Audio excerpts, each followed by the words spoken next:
Okay, I made a video a few days ago where I said that why I am returning my Mac Mini M4, and I actually returned that device that was about a 512 GB of the variant of the Mac Mini M4. But today in this video, I'm revisiting that Mac Mini again, a newer model, because yes, something just made me purchase back a new Mac Mini M4, and this time I just went with a base.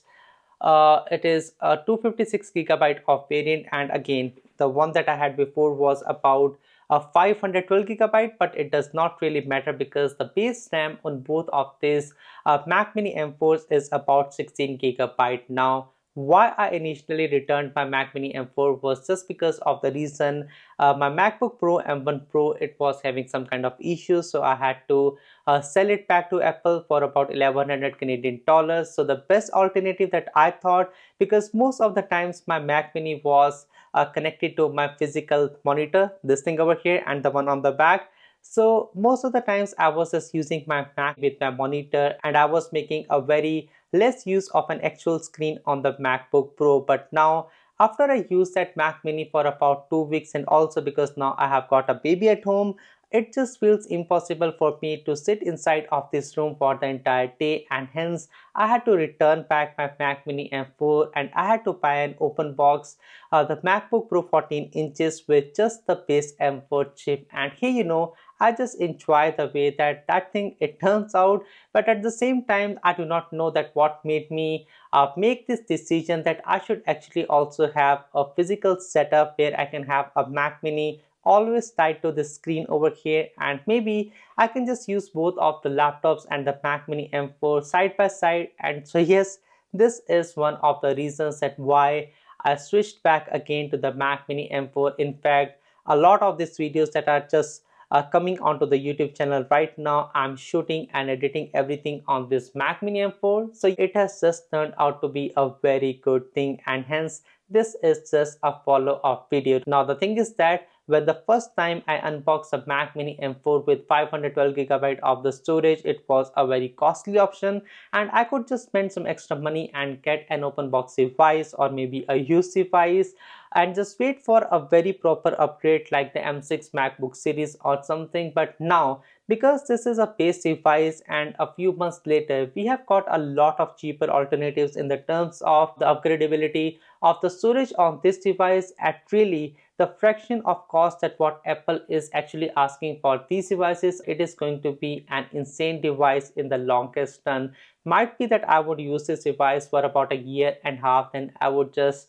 convert it to a Plex server or a NAS storage somewhere in my house whenever I'm shifting to my own house, or I decide where do I live in Ontario or maybe Alberta or any part of Canada. So that is one thing that is planned for the future purposes, and I think so that this thing is going to last for a number of years. Now, talking all of these things aside, let us talk about a few other things that I wanted to mention. Now, as I already said, that we have got a lot of cheap solutions from the online stores where you can just upgrade the storage on this Mac Minis, which is again one of the biggest things. But there is one another thing that I would be just going forward to for right now, and that is just buying a mini enclosure for a storage solution. It is going to be a win-win situation. It can always rest on the back of the Mac Mini, and the storage solution is even cheaper than what you are getting in the terms of the one that you can actually replace the actual SSD on this Mac Mini. So this is again also one thing that is a feasible solution that not a lot of people are talking about. And on top of that, you can use some kind of stand like a Satechi one, where you have also got more ports going onto that thing. Alongside of, you can put another kind of SSD inside of it. So that is just like a portable solution that you can just plug and play and just increase the storage, and the storage can be just acting as a second drive, just like what it is there on a Linux based system or a Windows based system. So it is just a win-win situation, and for about a 799 Canadian dollars, that what I paid for this device, I think so that there is no other laptop or no other machine in the market that will give you this kind of performance at this price, and it also has got a 16 GB of storage. So how this all started was really that I was looking for a laptop for my wife, or actually, you know what, I did actually purchase two different Lenovo models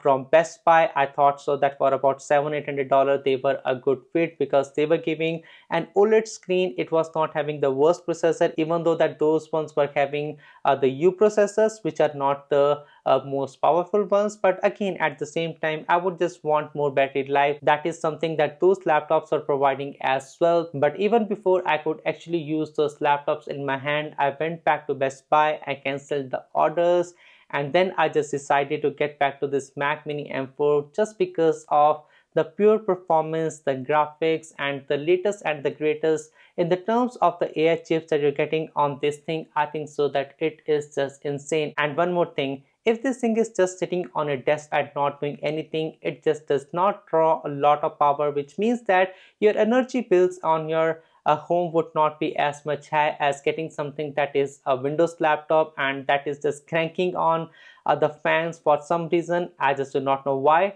but that is one thing that I just did not want. And this thing again is one of the best solutions that I could probably find for about 800 Canadian dollars. And if you're a student, I think so you can get this device for about, I'm not too sure, it should be around 690 699 Canadian dollars plus taxes. So again, a very good discount if you can just get this thing on a student discount. Just tell me a single device that is available in the market that will give you 16 GB of RAM, 256 GB of fast storage, and the Mac Mini M4 kind of performance for just about 699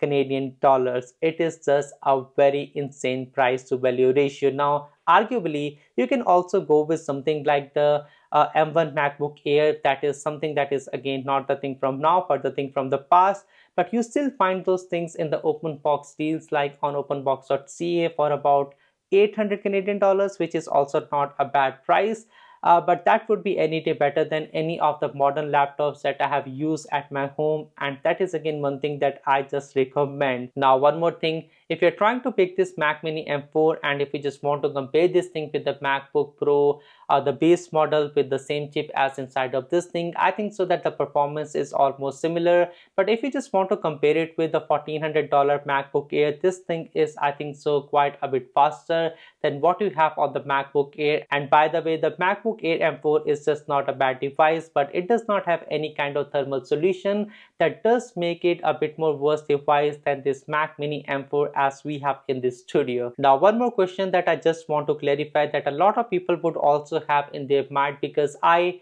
made the same mistake exactly, that when I purchased this thing for the very first time and I returned it, I purchased a 512 GB variant of this thing, that is the SSD storage. But I think so that if you just have got a 256 GB of storage, you should just be good to go. I'm using this thing with the same configuration. I just have got an external SSD attached to the solution, and this is the one from Crucial, and not again the super fancy case. It is a tiny case that I just ordered from aliexpress.com for about $1 or so, and it just works well with this thing. And I just do not keep this thing connected to this Mac Mini just for making sure that it does not short off and the data that I have on this drive is not lost. You should just be a bit more picky while choosing that what are the upgrades that you want on your Mac Mini, because if I just have to make one, it might be the RAM on these devices, because RAM is not upgradable. But again, at the same time, because this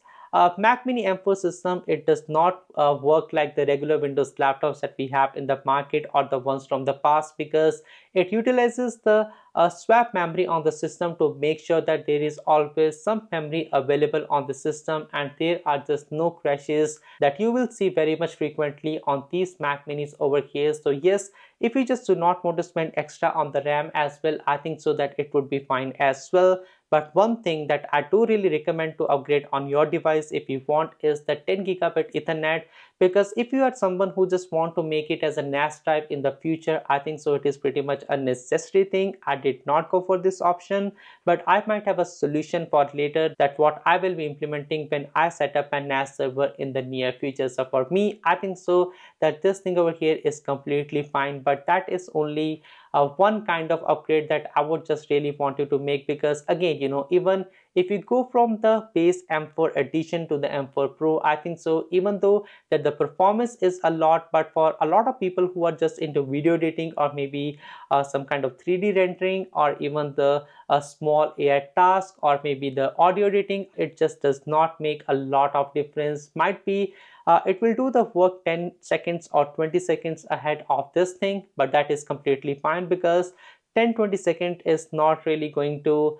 make a lot of difference, but the amount of money that you pay on top of that for the upgrades, it is going to make a lot of difference for sure. And well, now with that said, I will also include a performance sheet just so that we can compare the performance on this thing against some of the other the M generation of the models that we have got from Apple as well, just to know that how that this device is comparing against some of the other M generation of the models, and you will just get an idea about everything. But here you know that this is one device that is very much capable of light gaming alongside of doing some multimedia tasking, doing some Adobe Photoshop, doing some Figma work, also at the same time doing some iMovie or the Final Cut Pro editing, because I'm doing almost every editing on this machine over here, which is just amazing. And well, now with that said, that was all that what I wanted to share about in this video. But do let me know in the comment sections below that what are your thoughts in regards to this device. And again, this is one device that does not really cost you an arm and a leg. So yes, this is going to be one of the best devices that I have reviewed in this year 2025, and this is why that this has came back to the studio over here. And well, that was all about this video. My name is Anshul. Thanks for watching, and I will see you guys in the next one. Peace.